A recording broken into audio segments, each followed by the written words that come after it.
ఏది అయినా ట్రై చెయ్యి ఆచి చికెన్ మసాలా. ఆచి చికెన్ మసాలా.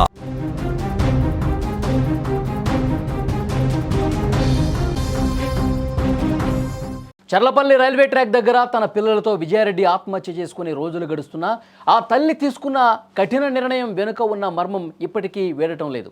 పిల్లలే ప్రాణంగా బతికిన విజయారెడ్డి అంతటి దారుణమైన నిర్ణయం తీసుకోవడానికి గల బలమైన కారణం ఏంటి? సాఫ్ట్వేర్ ఉద్యోగిగా కోట్లు సంపాదించే సత్తా ఉండి కూడా కన్న బిడ్డలతో కలిసి రైలు కింద పడాల్సిన కర్మ ఆమెకు ఎందుకు పట్టింది? ఇప్పుడు ఈ కేసులో అసలు నిజాన్ని వెలికి తీసే పనిలో పడ్డారు రైల్వే పోలీసులు. ముఖ్యంగా ఆమె వాడినటువంటి సెల్ ఫోన్, ల్యాప్టాప్లే ఇప్పుడు ఈ కేసును మలుపు తిప్పబోతున్నాయి. జనవరి 31వ తేదీన తెలుగు రాష్ట్రాలను ఉలిక్కిపడేలా చేసిన విజయారెడ్డి ఆత్మహత్య కేసులో దర్యాప్తు చాలా వేగంగా సాగుతోంది.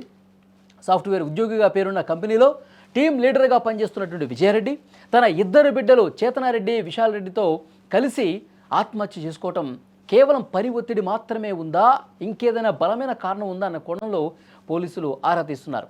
ఈ క్రమంలోనే విజయారెడ్డి సెల్ ఫోన్, ల్యాప్టాప్ను స్వాధీనం చేసుకున్న జీఆర్పీ పోలీసులు వాటిని ఫోరెన్సిక్ సైన్స్ ల్యాబ్ కూడా పంపించారు. అయితే విచారణలో భాగంగా పోలీసులు ఒక కీలకమైనటువంటి విషయాన్ని గమనించారు. ఆత్మహత్యకు ముందు అంటే జనవరి 20 నుంచి 30 వరకు విజయారెడ్డి సెల్ ఫోన్కు వచ్చినటువంటి కాల్స్, ఆమె చేసిన వాట్సాప్ చాటింగ్లు ఇవన్నీ కూడా నిశ్చితంగా ప్రతి ఒక్కటి కూడా పరిశీలిస్తున్నారు. మరణానికి కొన్ని గంటల ముందు ఆమె తన ఫోన్లోని కొన్ని ముఖ్యమైనటువంటి చాటింగ్లను, కాల్ హిస్టరీని డిలీట్ చేసినట్టుగా సమాచారం వచ్చింది. ఆమె ఎందుకు ఆ వివరాలు చెరిపివేసింది, ఆ మెసేజ్ల్లో అసలు ఏముంది, ఎవరితో ఆమె చివరిసారిగా మాట్లాడింది, ఇవన్నీ కూడా మిస్టరీగా మారినటువంటి పరిస్థితి ఉంది. ఆ డిలీట్ చేసినటువంటి డేటాను తిరిగి సేకరిస్తే గనక నిందితులు ఎవరో తేలిపోతుందని చెప్పి చాలా స్పష్టంగా పోలీసుల నుంచి సమాచారం వస్తోంది. విజయారెడ్డి పనిచేసే ఐటీ కంపెనీలో ఆమెపై ఏవైనా ఒత్తిళ్లు ఉన్నాయా, ఈ కోణంలో కూడా దర్యాప్తు చేస్తున్నారు. ఇప్పటికే ఆమె సహచర ఉద్యోగులు ఎవరైతే ఉన్నారో వాళ్ళని ప్రశ్నిస్తూ ఉన్నారు పోలీసులు. ముఖ్యంగా వాట్సాప్లో జరిగిన సంభాషణలు, పర్సనల్ చాటింగ్స్ ఇవన్నీ కూడా పోలీసులు విశ్లేషిస్తున్నారు. ఆమె నిస్సహాయతను లేదా ఆమె వ్యక్తిగత విషయాలను ఆసరాగా చేసుకుని ఎవరైనా ఆమెను మానసికంగా వేధించారా అన్న సందేహం కూడా ఒకటి చాలా బలంగా వినిపిస్తోంది. గత 2 నెలలుగా తీవ్రమైన మనోవేదనలో ఉన్నట్టు కుటుంబ సభ్యులు కూడా చెప్తున్నారు. భర్త విదేశాల్లో ఉండటం, పిల్లల బాధ్యత మొత్తం ఆమె మీదే ఉండటం, ఒకవైపు ఒంటరితనం వేధించడం, దీన్నే కొందరు ఆసరాగా ఏమైనా చేసుకున్నారా అన్న అనుమానం అయితే చాలా స్పష్టంగా కనిపిస్తోంది. ప్రస్తుతం ఆమె ఫోన్కు వచ్చినటువంటి కాల్స్ ఆధారంగా పోలీసులు ఇప్పటికే కొందరిని అదుపులోకి తీసుకుని విచారిస్తున్నట్టుగా సమాచారం వస్తుంది. చివరి 10 రోజుల్లో ఆమె ఎవరెవరితో ఎక్కువ సమయం మాట్లాడింది, ఆ సంభాషణల సారాంశం ఏంటి అనే విషయాలను కూడా వెలికి తీస్తూ ఉన్నారు. ఎవరైనా ఆమెను టార్గెట్ చేశారా, లేదంటే మరేదైనా బ్లాక్మెయిలింగ్ కోణం ఉందా అని ఆరా తీస్తూ ఉన్నారు. ప్రస్తుతం ఫోరెన్సిక్ నివేదిక కోసం పోలీసులు ఎదురు చూస్తూ ఉన్నారు. సెల్ ఫోన్లోని ఆ డేటా పూర్తిగా రీస్టోర్ అయితే విజయారెడ్డి ఆత్మహత్య వెనుకున్నటువంటి అసలు వాస్తవాలు వెలుగులోకి వస్తాయని కూడా తెలుస్తోంది. ఇప్పటివరకు పోలీసులు చెప్తున్న దాని ప్రకారం ఇప్పటివరకు జరిగినటువంటి విచారణలో భాగంగా ఆమె ఒంటరితనంతో బాధపడుతున్నారు. ఇక నేను ఒంటరిని, ఈ లోకంలో నాకు ఇంకా ఎవరూ లేరు, పిల్లల బాధ్యత మొత్తం నాదే, భర్త అక్కడ విదేశాల్లో ఉన్నారు అని చెప్పి ఒకవైపు ఏమో ఆమె ఒక సాఫ్ట్వేర్ కంపెనీలో ఆమె టీం లీడర్గా పనిచేస్తూ ఉన్నారు.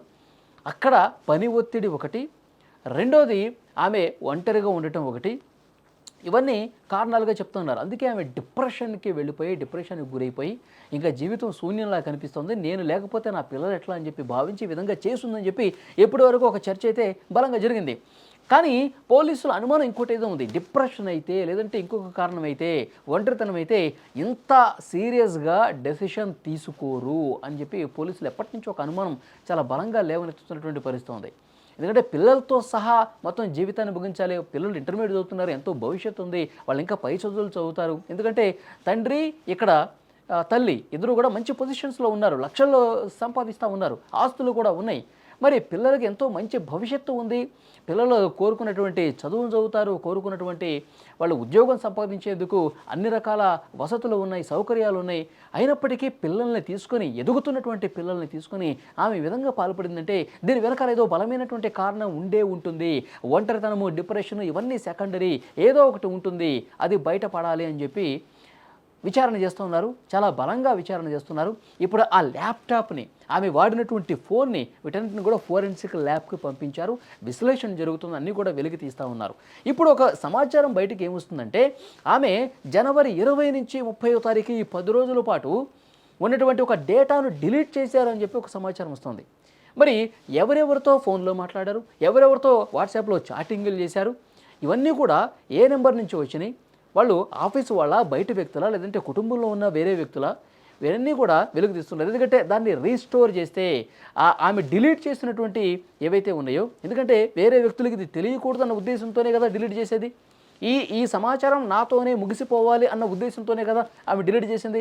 సో డెఫినెట్గా వాటిని మళ్ళీ రీస్టోర్ చేస్తే, రిట్రీవ్ చేస్తే ఆ వస్తున్నటువంటి ఇన్ఫర్మేషన్ ఆధారంగా అసలు వాస్తవాలు వెలుగులోకి రావచ్చు అని చెప్పి పోలీసులు భావిస్తూ ఉన్నారు. సో డెఫినెట్గా మరికొన్ని రోజుల్లోనే ఆ డేటా కూడా పూర్తిగా వస్తుంది. ల్యాప్టాప్లో ఏముంది, ఏం ఫోటోలు ఉన్నాయి, ఏం వీడియోలు ఉన్నాయి, తర్వాత ఎవరెవరితో మాట్లాడారు, తర్వాత ఫోన్లో ఆమె డిలీట్ చేసినటువంటి సమాచారం ఎక్కడి నుంచి వచ్చింది, ఎవరు వచ్చారు, ఏమన్నా అనుమానాస్పదంగా ఉన్నటువంటి మెసేజ్లు ఏమైనా ఉన్నాయా, ఏమే చావుకి కారణం ఆ డిలీట్ చేసినటువంటి సమాచారమేనా, ఇవన్నీ కూడా అన్ని కోణాల్లో దర్యాప్తు చేస్తున్నారు. ఎందుకంటే ఏమే ఇక్కడ ఒంటరిగా ఉంటుంది, పిల్లలు దూరంగా ఉంటున్నారు, భర్త ఏమో విదేశాల్లో ఉంటున్నారు.